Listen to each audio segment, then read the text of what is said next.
पिताजी जल्दी चलिए, वरना मैं आज स्कूल में देरी से पहुंचूंगा। मेरी टीचर बहुत गुस्सा करती है। हाँ हाँ बेटा, अभी चलते हैं, बस 2 मिनट रुको। तभी रमेश की पत्नी कमरे से बाहर आती है और रमेश से कहती है, सुनिए जी, आज शाम को आप ऑफिस से जरा जल्दी घर आ जाइएगा। याद है ना, आज आपको मुझे शॉपिंग कराने के लिए लेकर जाना है। अरे भाग्यवान, इस महीने हाथ जरा तंग है। मेरी मानो तो शॉपिंग का विचार कुछ दिनों के लिए अपने दिमाग से निकाल ही दो। मैं तुम्हें अगले महीने पक्का शॉपिंग कराने ले जाऊंगा। अभी मुझे चलना चाहिए, वरना राजू को स्कूल पहुंचने में देर हो जाएगी। देखिए जी, अब आपके ये बहाने पुराने हो चुके हैं। मैं कुछ नहीं जानती। आज शाम को मुझे शॉपिंग करने जाना है, मतलब जाना है। आगे आपकी मर्जी।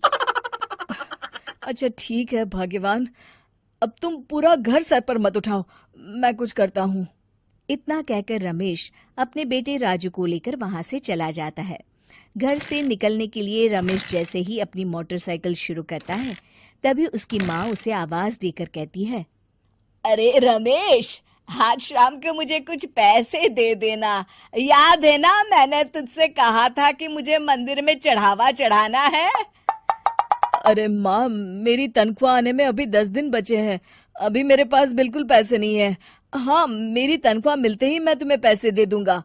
रमेश की माँ चिढ़कर कहती हैं, अरे तेरा दिमाग तो खराब नहीं हो गया? मैंने तेरे भरोसे मंदिर के पुजारी जी से वादा कर दिया है और तू कह रहा है कि पैसे नहीं है। अब मैं पुजारी जी को क्या जवाब दूंगी? तुझे तो मेरी इज्जत की भी कुछ परवाह नहीं है। अच्छा ठीक है माँ, अब तुम गुस्सा मत करो, मैं शाम तक कुछ इंतजाम करता हूँ। इतना कहकर रमेश वहां से चला जाता है। फिर दोपहर को जब रमेश अपने दफ्तर में बैठा होता है, तब उसे अपनी पत्नी और माँ की बातें याद आती हैं। रमेश अपने दफ्तर के एक साथी मोहन से कुछ रुपए उधार मांगता है। अरे भाई मोहन, मेरा एक छोटा सा काम कर दो, मुझे कुछ रुपयों की सख्त जरूरत है। मुझे कुछ दिनों के लिए क्या तुम रुपए उधार दे सकते हो? अरे रमेश भाई, मैं तुम्हें पैसे उधार तो दे सकता हूँ, लेकिन मुझे वक्त पर पैसे लौटा देना। वैसे भी मेरा मानना है कि दोस्ती यारी में कभी पैसों का व्यवहार नहीं करना चाहिए।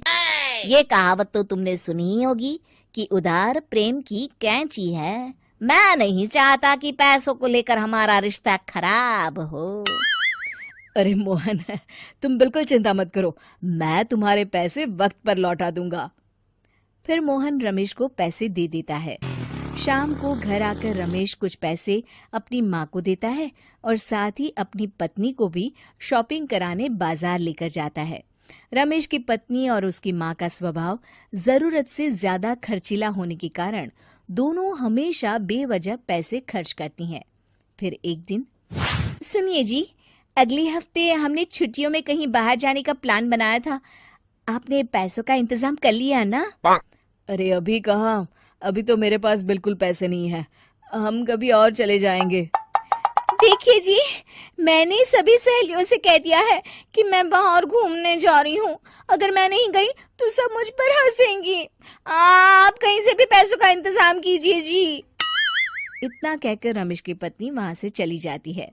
वहीं दूसरी तरफ रमेश की माँ भी तीर्थ यात्रा जाने की जिद करती है और रमेश से पैसे मांगती है।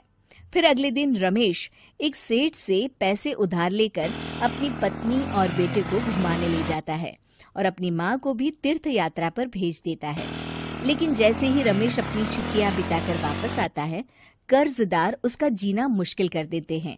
इतना ज्यादा कर्ज एक साथ अपने ऊपर देख रमेश काफी परेशान रहने लगता है।